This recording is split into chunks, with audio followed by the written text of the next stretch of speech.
Kisah ini melanjutkan episode sebelumnya, di mana Dewi Kunti yang telah mengetahui siapa sebenarnya Karna ingin sekali bertemu dan menyatakan bahwa pemuda itu adalah putra pertamanya.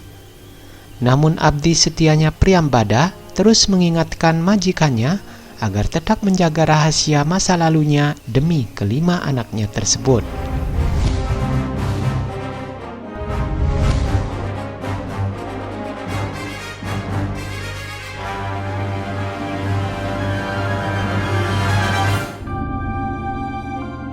Karna yang baru saja tiba di istana tanpa sengaja bertemu dengan Dewi Kunti. Menyadari kehadiran Ibu Ratu Kunti, Karna pun membalikkan badannya dan melangkah ke arah ibu para Pandawa tersebut. Karna kemudian memetik setangkai bunga lotus untuk dipersembahkan kepada Dewi Kunti. Sang Dewi pun teringat dengan masa lalunya saat ia membuang putra pertamanya itu di sungai dalam sebuah keranjang yang ditaburi oleh bunga lotus. Sambil memegang bunga yang baru dipetiknya, Karna berkata kepada Ibu Ratu Kunti, "Sejak kedatanganmu di Hastinapura, aku yang pertama kali ingin menyambutmu dengan bunga lotus ini." Raja Anggakarna lalu meletakkan bunga lotus itu di depan kaki Dewi Kunti. Karna lanjut berkata, "Setiap kali aku melihat bunga lotus, aku teringat dengan kakimu yang mulia putri. Dan jika Anda berdiam diri seperti ini, aku anggap bahwa Anda tidak mau menerima pemberian bunga dariku ini." Dewi Kunti pun berkata bahwa bunga itu diberikan kepada para resi dan di kaki yang kuasa, dan ia merasa tidak layak untuk menerimanya. Namun Karna berkata, "Bukankah para ibu adalah bentuk lain dari yang kuasa?"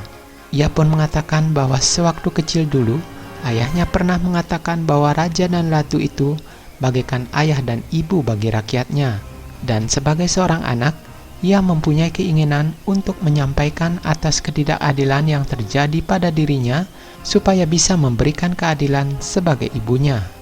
Karna pun mengatakan bahwa saat ibunya sendiri meninggalkan dirinya karena rasa takut, lalu apa yang bisa ia harapkan dari orang lain? Dewi Kunti merasa tercengang mendengar pengakuan dari Karna dan menanyakan apa maksud yang sebenarnya dari Raja Angga tersebut. Karna pun mengatakan bahwa sebelum ini ibunya telah menolak mendampinginya untuk pergi ke istananya yang baru. Setelah itu Karna lalu mengucapkan salam dan beranjak pergi meninggalkan Dewi Kunti. Namun Ibu Ratu mencegahnya dengan mengatakan bahwa pemuda itu boleh menganggap dirinya sebagai ibunya sendiri. Karna pun membalikkan badannya dan tersenyum kepada Dewi Kunti. Karna berkata, "Aku ke istana ini bukan mencari seorang ibu yang baru. Ibuku telah meninggalkanku, namun aku tidak akan pernah meninggalkan dia. Lagi pula, meski harus memanggil ibu dari musuh bebuyutanku itu, aku tidak akan membiarkan api kebencian dalam hatiku sampai padam." Dewi Kunti merasa tidak percaya dengan ucapan Karna. Kenapa ia harus benci dengan Arjuna? Ia pun mengungkapkan kekagumannya kepada Karna dan melihat bahwa anaknya Arjuna sama hebatnya dengan Karna. Namun dengan keangkuhannya, Karna mengakui bahwa dirinya lah yang lebih hebat dari Arjuna. Dan kebencian itu muncul saat Arjuna telah merampas kebanggaannya di arena yang seharusnya menjadi miliknya. Tepat di saat itu, Arjuna pun muncul dengan mengatakan bahwa tempat di mana Karna duduk nanti bukanlah tempat yang dia inginkan. Ia mengatakan bahwa ia tidak mau mendapatkan tempat di bawah kaki Pangeran Duryodhana. Dan itu artinya bahwa Karna bisa menganggap Arjuna sebagai saingannya. Yudhistira yang juga hadir di sana menegur Arjuna bahwa keangkuhannya itu bisa menghancurkan keberaniannya, seperti sebuah merkuri yang bisa melarutkan sebatang emas.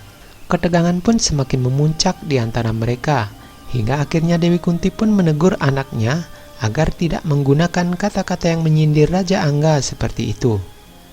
Ibu Ratu Kunti mengatakan bahwa Raja Anggakarna sudah seperti kakak tertua bagi anak-anaknya.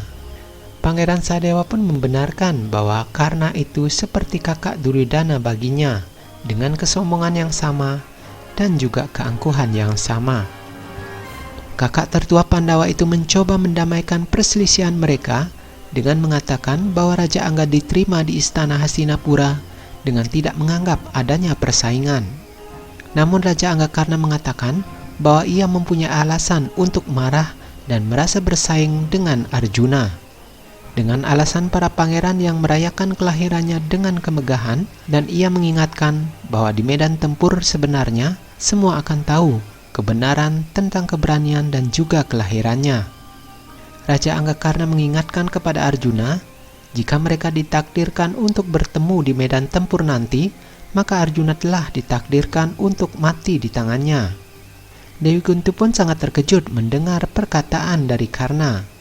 Arjuna lalu mengatakan bahwa seorang kesatria memang ditakdirkan untuk bertemu di medan tempur dan bukan di sebuah perayaan. Ia menyatakan kesiapannya untuk berhadapan dengan Raja Anggakarna kapanpun juga. Bibit perselisihan di antara mereka pun semakin meruncing. Bima kemudian menginjak bunga lotus yang telah diberikan oleh Karna kepada ibunya Dewi Kunti. Setelah kejadian itu, para Pandawa segera mengajak ibu mereka pergi meninggalkan tempat tersebut, dan Raja Anggakarna pun segera beranjak pergi untuk menemui temannya Duryodhana. Sementara itu di balai sidang istana, Pangeran Duryodhana beserta saudara-saudaranya pergi menemui ayahnya, Raja Dhritarashtra. Sang raja pun tampak begitu senang menyambut kehadiran putra-putranya yang telah lama dinantikannya. Ia memuji kehebatan Duryodhana di arena kompetisi karena ia telah menunjukkan keberaniannya yang sangat luar biasa. Sang pangeran pun kemudian menemui kakeknya Bhisma untuk meminta restunya. Bhisma berkata bahwa seandainya hari ini telah ada keputusan dari kompetisi itu, maka pendapat sang raja adalah benar. Tetapi pangeran yang terakhir berdiri saat matahari terbenam bukanlah Pangeran Duryodhana. Sangkuni lalu menyela bahwa pangeran yang berdiri terakhir bukan pula Arjuna, karena ada Raja Angga yang masih belum bisa dikalahkan sampai saat matahari terbenam.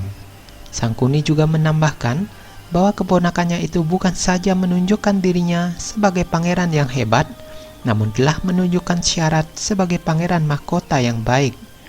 Dengan menyatakan Karna sebagai Raja Angga, maka dia telah menyatakan pemerintahan kepada daerah Angga dan mengepung kerajaan musuhnya, yaitu kerajaan Magadha, serta bisa memperkuat kekuasaan Hastinapura, dan itulah kelebihan dari Duryodhana. Dan tepat di saat itu, para Pandawa pun muncul di balai sidang istana. Arjuna lalu berkata, "Guru kami telah mengatakan bahwa demi melindungi diri dari seekor singa, binatang kecil yang lemah di hutan telah membuat pasukannya, dan mereka yang tidak mempunyai kekuatan yang tangguh hanya akan mengandalkan sekutunya saja." Bhisma yang agung mengatakan bahwa kompetisi yang sedang berlangsung hari ini baru hanya sebatas kekuatan fisik saja.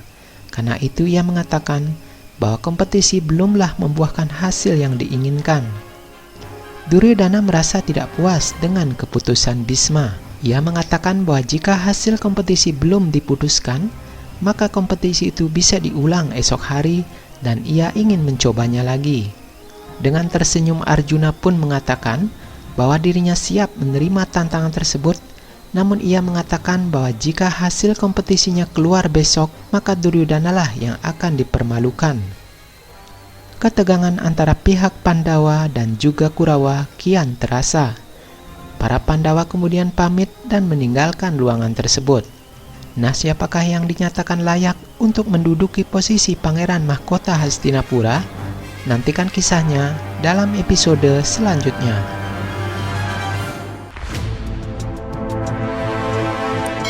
Silakan juga tonton koleksi video di channel ini. Dan jangan lupa klik like, subscribe, dan aktifkan loncengnya agar kalian tidak ketinggalan notifikasi video-video selanjutnya.